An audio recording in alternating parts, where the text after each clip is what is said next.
नैनीताल में तेज बारिश से रामगढ़ की फल पट्टी में भारी मलबा आ गया। रामगढ़ में बादल फटने जैसे हालात बन गए हैं। कई स्थानों पर रोड बंद हो गई है। नुकसान के आकलन के लिए हली रामगढ़ हरटप्पा भेजी गई है जिला प्रशासन की एक टीम।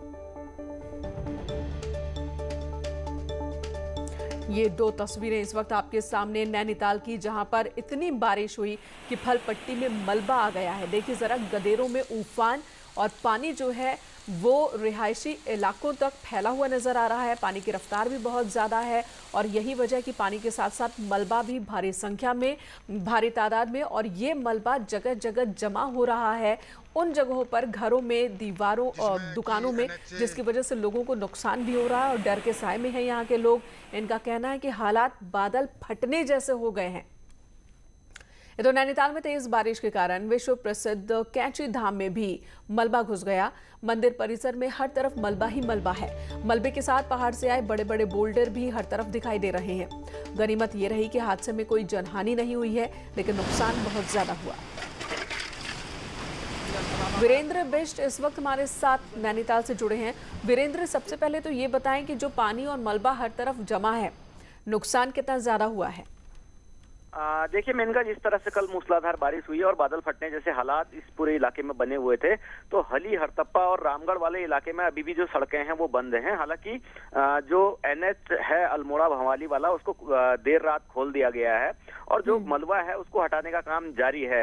लेकिन जिस तरह से कल तेज बारिश हुई, उससे कैंची धाम मंदिर हो या फिर उसके बगल में जो साईं मंदिर हो, वहां पर मलबा घुसा है, उसको हटाने का काम भी जारी है।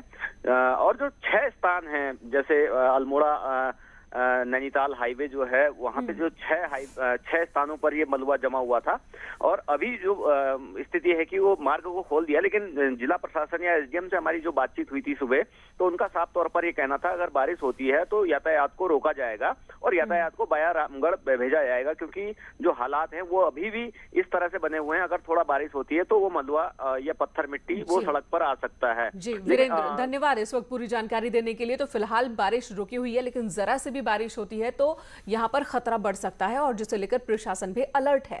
इधर खटीमा में बारिश होने से भले ही गर्मी और उमस से लोगों को राहत मिली, लेकिन साथ ही बारिश के साथ आसमान से ओले गिरे जो किसानों की मुश्किल बढ़ा दी। बारिश के साथ हुई ओलावृष्टि से फसल और फलों को भारी नुकसान पहुंचा।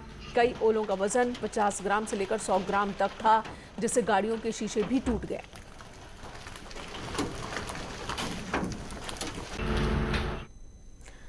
उधर उत्तरकाशी में हर दिन हो रही बारिश अब मुसीबत का सबब बन गई है। किसानों की फसलें खेतों में ही बर्बाद होने लगी है।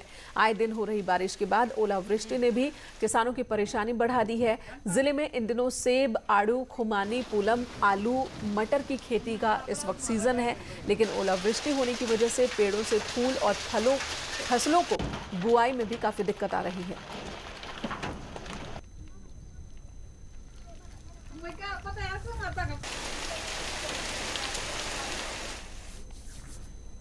उधर देवप्रयाग में मंगलवार को दशरथ पर्वत पर बादल फटने से भारी नुकसान हुआ। बादल फटने से शांति गदेरे में तूफान आ गया, सैलाब आ गया और उसकी वजह से नगरपालिका और आईटीआई की बिल्डिंग समेत कई घर, दुकान तबाह हो गए। जिसके बाद सीएम तीरथ सिंह रावत ने कल आपदा प्रभावित इलाकों का जायजा लिया था।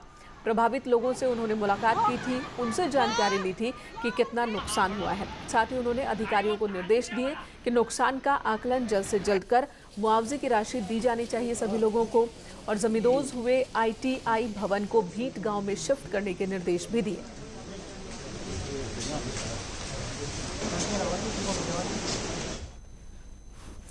इधर रिलायंस फाउंडेशन ने उत्तराखंड को 5 करोड़ रुपए की आर्थिक मदद दी है। कोरोना के खिलाफ जंग के लिए ये आर्थिक मदद दी गई है। सीएम तीरथ सिंह रावत ने ट्वीट कर ये जानकारी दी। कोरोना के खिलाफ सबसे बड़ी जंग इस वक्त पूरा देश लड़ रहा है और इस जंग में रिलायंस फाउंडेशन अपनी जिम्मेदारी, अपनी भागीदारी लगातार निभा रहा है। अब उत्तराखंड को 5 करोड़ रुपए दे रही है इस वक्त रिलायंस फाउंडेशन, ताकि कोरोना के खिलाफ इस लड़ाई को मजबूती मिल सके। आर्थिक मदद देने का ऐलान किया गया है। खुद सीएम तीरथ सिंह रावत ने इस बात की जानकारी दी है। ट्वीट कर उन्होंने बताया कि किस तरीके से रिलायंस फाउंडेशन की ओर से उन्हें मदद दी जा रही है।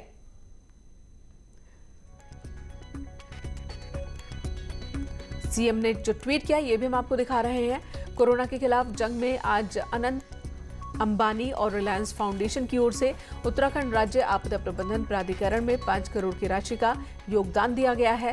संघर्ष की इस घड़ी में उनका ये सहयोग बेहद महत्वपूर्ण है, जिससे कोरोना के खिलाफ लड़ाई को और मजबूती मिलेगी। मैं इसके लिए अनंत अंबानी और रिलायंस समूह का हृदय से आभार जताता हूं।